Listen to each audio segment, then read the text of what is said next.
குக்கரை அடுப்புல வச்சுக்காங்க. அதுல தண்ணீர் ஊத்தி 1 டம்ளர், அதாவது ஒரு 100 கிராம் இருக்கிற மாதிரி பாசி பருப்பு அதுல போட்டு ஒரு பாதி வேக விடுங்க. அது பாசி பருப்பு ஒரு பாதி வெந்த பிறகு நறுக்கி வச்சிருக்கக்கூடிய இப்ப நம்ம இந்த புடலங்காயை அதுல போடுறோம். இது மாதிரி புடலங்காயை கட் பண்ணி நீங்க அதுல குக்கர்ல போட்டு என்ன பண்ணணும், வேக வைக்கணும். குக்கர்ல போட்டுட்டு அதை என்ன பண்ணணும், நீங்க மூடி வச்சிருங்க.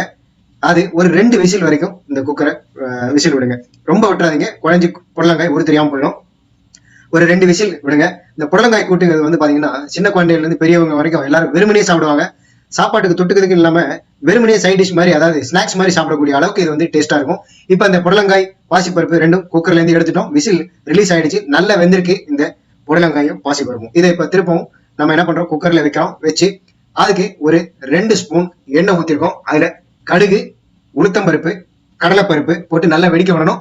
அதுல ஒரு 2 காஞ்ச மிளகாய், வரமிளகாயை அதுல பிச்சு போட்டு அதை நல்லா வெடிக்க விடுங்க. உளுத்தம்பருப்பும் கடலைப்பருப்பும் சிவந்த பிறகு அதுல இப்ப நம்ம வந்து கருவேப்பிலை போட போறோம். கருவேப்பிலை போட்டு அது வெடிக்கணும். நல்லா வெடிச்ச பிறகு இந்த புடலங்காய் பாசிப்பருப்பு வெந்திருக்கிற இந்த புடலங்காய் பாசிப்பருப்பையும் நம்ம அதுல கொட்டுறோம். இப்ப கடுகு நல்லா வெடிச்சிருச்சு.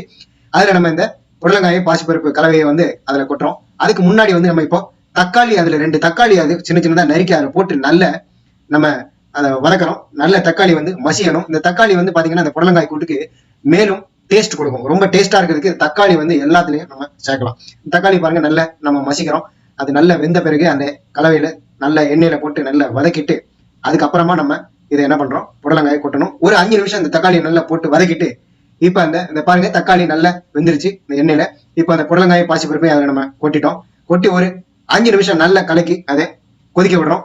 அதுக்கு பிறகு வந்து நம்ம ஏற்கனவே தேங்காய், பச்சை மிளகாய், சீரகம் போட்டு மிக்சியில நல்லா அரைச்சு வச்சிருக்கோம். ஒரு 1/2 மூடி தேங்காயை போட்டு அரைச்சு வச்சிருக்கோம். இப்ப அந்த கூட்டுல மஞ்சள் பொடியும் தேவையான அளவுக்கு உப்பையும் நம்ம போடுறோம். போட்டுட்டு இந்த தேங்காய் கலவையை நம்ம அதுல கொட்டுறோம். கொட்டி நல்லா கிளறி விட்டு ஒரு 5 நிமிஷம் அதை நம்ம இப்ப கொதிக்க விட போறோம். நல்லா கொதிச்ச பிறகு கடைசியா நாம அதுல வந்து பெருங்காயத்தூளை போடணும். அதுக்கு மறக்கக்கூடாது, பெருங்காயம் ரொம்ப டேஸ்ட் தரக்கூடியது. இப்போ இது வந்து நம்ம ஒரு 5 மினிட்ஸ் கொதிக்க வச்சிருக்கோம். நல்லா பாருங்க இந்த புடலங்காய் தக்காளி எல்லாமே வெந்துருச்சு. இப்ப பெருங்காயத்தூளை அதுல கொட்டுறோம். கொட்டிட்டு நல்ல ஒரு கலக்கிட்டு இப்ப அந்த தேங்காய் அரைச்சி வச்ச தேங்காய் விழுது அதுல போடுறோம். போட்டு நல்ல ஒரு 5 மினிட்ஸ் இந்த தேங்காயில இருக்கக்கூடிய பச்சை மிளகாய், இந்த தேங்காய் அரைச்சி வச்சிருக்க காரம் அதுல இறங்கணும். நல்ல டேஸ்டா இருக்கும். முடிஞ்சிட்டு இப்போ அந்த கூட்டு தயாரிப்பு அது பாருங்க, பார்க்கும் போதே நமக்கு சாப்பிடணும் போல இருக்கு. வெறுமனையே இந்த புடலங்காய் கூட்டை நம்ம சாப்பிடலாம்.